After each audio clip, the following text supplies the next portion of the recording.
Hello दोस्तों, ए to Z study में आपका स्वागत है। तो चलिए आज हम करने वाले हैं GK GS mission 1000 plus question. ठीक है, जिसमें हम एयरफोर्स वाई रगा और कोस्ट गार्ड डीबीजीडी यांत्रिकी, navy MR SSR double A exam का है ना जीके एनजीएस का पार्ट 3 क्वेश्चन करेंगे, जिसमें 51 से 75 तक क्वेश्चन करेंगे आज। तो चलिए देर ना करते हुए शुरू करते हैं। आज का हमारा पहला क्वेश्चन है कि मोती मोती मस्जिद निम्नलिखित में से किस शहर में स्थित है ना। मोती मस्जिद जो है वो कहाँ पर स्थित है? देखिए, मोती मस्जिद जो है वो है आगरा में स्थित है। ठीक है, ऑप्शन हमारा ए होगा सही। ठीक है, अगर आप लोग को मॉक टेस्ट सेट लगाना है तो वीडियो को पॉज कर दीजिएगा और पॉज करके आप सेट लगाइए, और जिसका जितना मार्क्स आता है आप कमेंट में जरूर शेयर कीजिए। ठीक है, तो चलते हैं आगे। अगला क्वेश्चन हमारा, निम्नलिखित में से कौन सा विटामिन ए का अच्छा स्रोत है? विटामिन ए का अच्छा स्रोत कौन सा इनमें से आप बताइए। इसका जो सही आंसर होगा वो क्या होगा? देखिए, विटामिन ए का सबसे अच्छा स्रोत जो है वो है ऑप्शन नंबर डी होगा हमारा सही आंसर। ठीक है, गाजर, पालक, हरी सब्जियां, इसमें जो है विटामिन ई पाया जाता है। ठीक है, और विटामिन ए का जो रासायनिक नाम पूछ देगा कि विटामिन ए का रासायनिक नाम क्या है, तो टेकोफेरॉल। ठीक है, टेकोफेरॉल इसका नाम है, इसलिए हमारा सही आंसर ऑप्शन नंबर डी हुआ। तो चलते हैं आगे।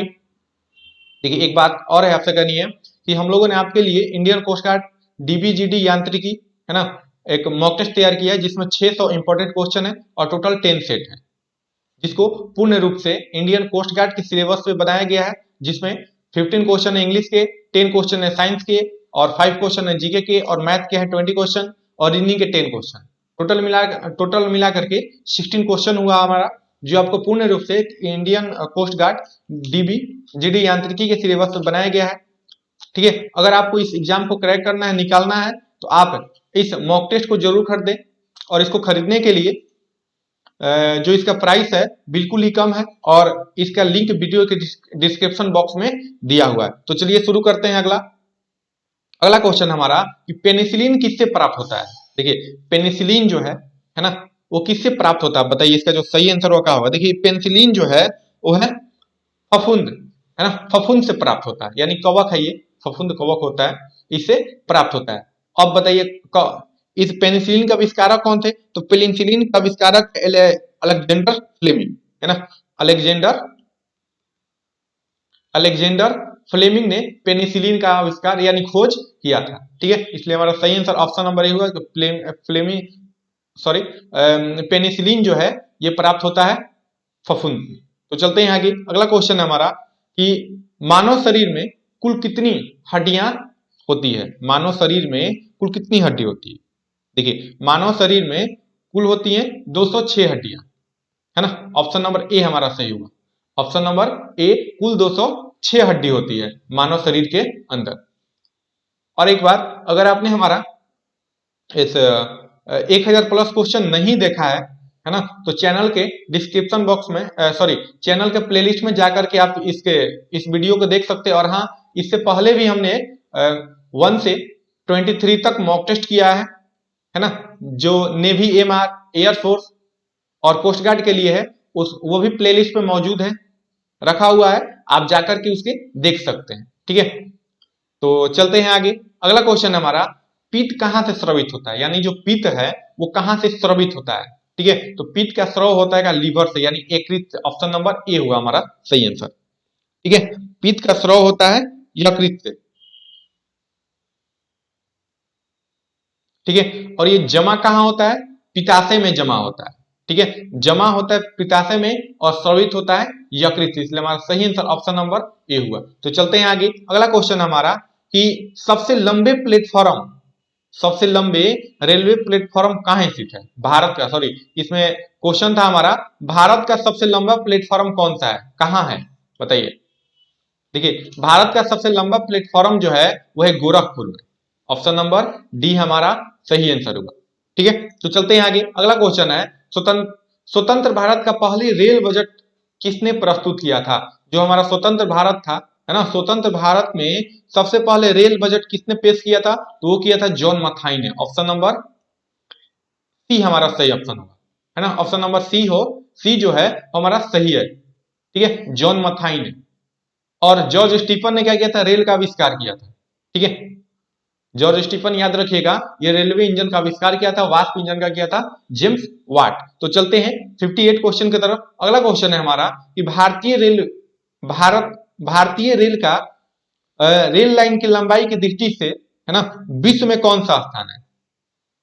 बहुत ही अच्छा सा क्वेश्चन है आपके एग्जाम की दृष्टि से कि जो भारतीय रेल है ना, भारतीय रेल की लंबाई की दृष्टि से विश्व में कौन सा स्थान है? तो देखिए इसका स्थान जो है वह फोर्थ यानी चौथा स्थान है। ठीक है, ऑप्शन नंबर सी जो हुआ इसका चौथा स्थान हुआ।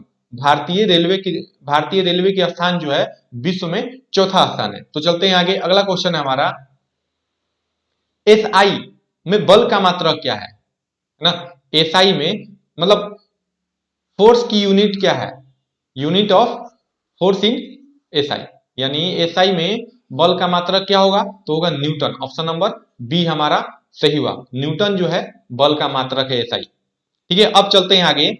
बिल्ली को रात में दिखाई देता है क्यों? ठीक है, बिल्ली को रात में क्यों दिखाई देता है? तो बताइए उसमें ऐसी कौन क्या होती है कि बिल्ली को रात में दिखाई देता है? तो देखिए उसमें जो होती है पुतली की विशेष प्रकार की बनावट की वजह से, है ना, पुतली की विशेष प्रकार की बनावट की वजह से, ठीक है, उसको रात में दिखाई देता है।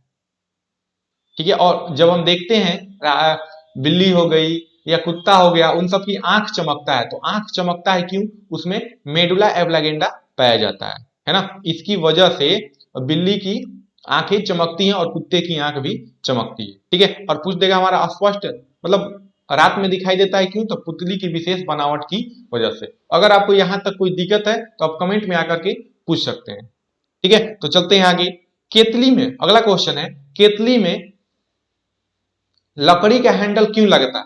क्यों लगाते हैं? यानी जो केतली होता है, चाय जिसमें बनाया जाता है, उसमें लकड़ी का हैंडल क्यों हम लगाते हैं? तो बताइए। देखिए उसमें लगाने का मुख्य कारण होता है, ठीक है, ऑप्शन नंबर बी हमारा सही हुआ। तो देखिए उसमें लगाने का मुख्य कारण है कि लकड़ी जो है ताप का क्या है? कुचालक है ना। लकड़ी जो है ताप का कुचालक है और हैंडल गर्म नहीं होता। मतलब जब हम लकड़ी हैंडल में लगाते हैं तो क्या होता है? हैंडल गर्म नहीं होता लकड़ी की वजह से। इसलिए हमारा सही आंसर ऑप्शन नंबर ए हुआ, है ना, कि ताप लकड़ी जो है ताप का कुचालक होता है, इसकी वजह से हमारा हाथ नहीं जलता है, इसीलिए हम क्या करते हैं? उसको हैंडल में लगाते हैं। तो चलते हैं अगले क्वेश्चन पर। अगला क्वेश्चन हमारा, सूर्य से सबसे दूर कौन सा ग्रह है? देखिए सूर्य के सबसे दूर कौन सा ग्रह है? अब बताइए। देखिए सूर्य से सबसे दूर स्थित है वरुण। ऑप्शन नंबर सी हमारा सही आंसर हुआ, है ना, वरुण जो है सूर्य से सबसे दूर स्थित है। ठीक है, अब बात करें सबसे नजदीक, तो सबसे नजदीक जो है बुध है ना, और सबसे पहले यही चक्कर लगाता है सूर्य का 88 दिन में। इसका यहाँ का जो साल होता है वो 88 दिन का होता है। ठीक है, अगर आपको यहां तक कोई दिक्कत है तो आप कमेंट में आकर के पूछ सकते हैं। तो चलते हैं अगले क्वेश्चन तरफ। अभी हम बताए हैं, ये तो हमारा अगला क्वेश्चन ही था, इसको बता दिए हैं 88 दिन हुआ। बुध सूर्य के चक्कर लगाने में कितना समय लगाता है? तो 88 दिन, है ना, इसलिए हमारा सही आंसर ऑप्शन नंबर बी होगा। तो चलते हैं अगले क्वेश्चन तरफ। अगला क्वेश्चन हमारा, सौर मंडल का अत्यधिक तीव्र ग्रह कौन सा है? सौर मंडल का सबसे ज्यादा तेज गति से घूमने वाला ग्रह कौन सा है? देखिए ये भी जो है ये भी होगा बुध ही होगा।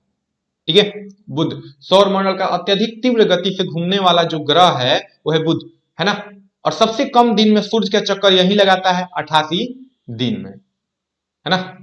तो चलते हैं आगे। अगला क्वेश्चन है हमारा, सानिया मिर्जा निम्नलिखित में से किस खेल से संबंधित है? जो सानिया मिर्जा है वो क्या खेलती है, वो कौन से खेल से संबंधित, ये सभी लोग जानते होंगे। ठीक है, आप कमेंट में इसका आंसर बताइएगा कि सानिया मिर्जा का संबंध किस खेल से है। ठीक है, तो चलते हैं अगले क्वेश्चन तरफ। अगला क्वेश्चन हमारा अपर कट, है ना, खेल से संबंधित है, स्पोर्ट से, कि अपर कट किस खेल से संबंधित है? बताइए। अपर कट जो होता है वो किस खेल में नाम उसका प्रयुक्त किया जाता है? ठीक है, तो देखिए अपर कट जो है वो बॉक्सिंग में प्रयुक्त किया जाता है। ऑप्शन नंबर ए हमारा जो सही आंसर हुआ। अपर कट किस खेल से संबंधित है? तो बॉक्सिंग से संबंधित है। ठीक है, मुक्केबाजी से संबंधित है। तो चलते हैं आगे। अगला क्वेश्चन हमारा, खो खो में कुल कितने मतलब खो खो में कितने क्रॉस लेन होते हैं? ठीक है, खो खो जो होता है उसमें कुल क्रॉस लेन यानी जो लाइन होती है वो कितनी होती है? तो देखिए उसमें कुल लाइनों की संख्या जो होती है वो होती है 9, यानी प्लेयर भी उसमें 9 होते हैं। हर हर क्रॉस लाइन पे एक प्लेयर होंगे तो कितना हुआ, क्रॉस लाइन की संख्या 9 हुई, और पूछ देगा खो खो में कुल प्लेयर की संख्या कितनी होती है, तो होती है 9 होती है। तो एक अलग से आपके लिए वीडियो हम लेकर के आएंगे जिसमें बताया जाएगा कि किस खेल में कितने खिलाड़ी होते हैं और वो खेल कहाँ खेला जाता है, उस खेल परिसर को क्या कहेंगे। ठीक है, तो चलते हैं आगे। अगला क्वेश्चन हमारा कि मुगल काल में सर्वप्रथम मुगल काल में सर्वप्रथम किस शहर में अंग्रेजों ने अपना कारखाना स्थापित किया था। जो हमारा मुगल काल था, है ना, मुगल काल में सबसे पहले अंग्रेजों ने कहां पे कारखाना स्थापित किया। तो अब बताइए इसका जो सही आंसर होगा क्या होगा। देखिए इसका जो सही आंसर है ऑप्शन नंबर डी होगा, यानी सूरत में, है ना। सूरत में सबसे पहले अंग्रेजों ने क्या किया था, अपनी कंपनी यानी फैक्ट्री को स्थापित किया था। इसलिए हमारा सही आंसर कौन सा हुआ, है ना, इसलिए हमारा सही आंसर हुआ ऑप्शन नंबर डी, सूरत। तो चलते हैं आगे। अगला क्वेश्चन है पहली सहायक संधि, है ना, पहली सहायक संधि कौन सी थी। जो हो पहली सहायक संधि हुआ था, है ना, जब टॉपिक वाइज आपको वीडियो लेकर के आएंगे तो हिस्ट्री में आपको बताया जाएगा पहली सहायक संधि, द्वितीय, तीसरी, ये सब जो भी सहायक संधि हुआ होगा जब डिटेल में पढ़ेंगे तब आपको बताया जाएगा अच्छे से। ठीक है, अभी फिलहाल हम मॉक टेस्ट कर रहे हैं, तो मॉक टेस्ट में ऐसे ही चलते हैं कि पहली सहायक संधि जो है किससे कौन सी थी, है ना। देखिए पहली जो सहायक संधि थी ये हुई थी अवध के साथ, अवध सहायक संधि थी। पहली सहायक संधि अवध से संबंधित है वो, और ये कब हुआ था पहली सहायक संधि, तो ये हुआ था आपको 1765 में हुआ था। ठीक है, पहली सहायक संधि जो अगर क्वेश्चन पूछ देगा कि पहली सहायक संधि में कौन सी संधि कराया गया था, अवध की, और कब किया गया था, 1765 में, इसलिए हमारा सही आंसर ऑप्शन नंबर सी हुआ। तो चलते हैं आगे। अगला क्वेश्चन हमारा सिख समुदाय के अंतिम गुरु कौन थे, है ना। ये क्वेश्चन ज्यादातर पूछा जाता है एग्जामों में कि सिख समुदाय के अंतिम गुरु कौन थे, बताइए। देखिए सिख समुदाय के जो अंतिम गुरु थे वो थे Guru Gobind Singh, option number C हमारा सही हुआ। अगर आपको इसका मॉक टेस्ट लगाना है, ठीक है, आप वीडियो को पॉज कर दीजिएगा और पॉज करके आप जितने भी सेट है, जितने भी क्वेश्चन है, 25 क्वेश्चन है, इन सब का मॉक टेस्ट लगाइए और अपना मार्क्स कमेंट में जरूर शेयर कीजिएगा। ठीक है, कमेंट में जरूर शेयर कीजिएगा इसको। अब चलते हैं आगे। तो इसको इस क्वेश्चन का सही आंसर होगा गुरु गोविंद सिंह।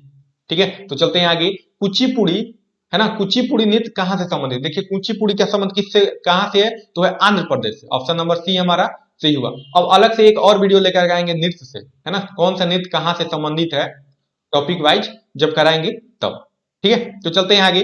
ताजमहल के डिजाइन तैयार करने वाले वास्तुकार का नाम क्या था, बताइए, है ना। ये क्वेश्चन ज्यादातर पूछा जाता है एग्जाम में कि ताजमहल का डिजाइन तैयार करने वाले वास्तुकार का नाम क्या था, तो था ऑप्शन नंबर बी हमारा सही हुआ, उस्ताद अहमद लाहौरी, है ना। उस्ताद अहमद लाहौरी जो थे वो क्या थे, ताजमहल के डिजाइन तैयार करने वाले वास्तुकार थे। ठीक है, तो चलते हैं आगे। अगला क्वेश्चन हमारा मानव शरीर का सबसे बड़ा अंग कौन सा, बताइए। देखिए मानव शरीर का सबसे बड़ा अंग जो है वो कौन सा है, वो है यकृत ना।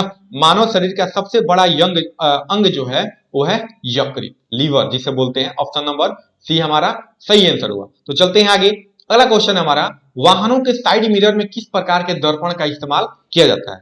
देखिए वाहनों का जो साइड मिरर होता है ना, साइड मिरर में पीछे की देखने के लिए वो कौन से दर्पण यानी कौन से मिरर का प्रयोग किया जाएगा, तो वो किया जाता है उत्तल दर्पण का।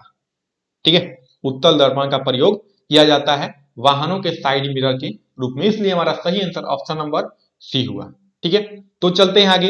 अगला क्वेश्चन है हमारा कि किसी तुल्यकारी उपग्रह, है ना, किसी तुल्यकारी उपग्रह की पृथ्वी की सतह से ऊंचाई लगभग कितनी होती है। देखिए किसी तुल्यकारी उपग्रह जो होता है उसकी पृथ्वी की सतह से ऊंचाई कितनी होती है, तो होती है 36,000 किलोमीटर, इसलिए हमारा सही आंसर ऑप्शन नंबर ए हुआ, 36,000 किलोमीटर। तो आज हमने किया है 25 क्वेश्चन, है ना, पहले कर लिए थे 15 तक क्वेश्चन किया था, और आज हमने किया 75 तक क्वेश्चन। ठीक है, और ये हमारा बैच है 1000 प्लस क्वेश्चन का, जो आपके एग्जाम के पहले इसको पूरा करा दिया जाएगा और इसको अच्छे से रिवीजन कराया जाएगा।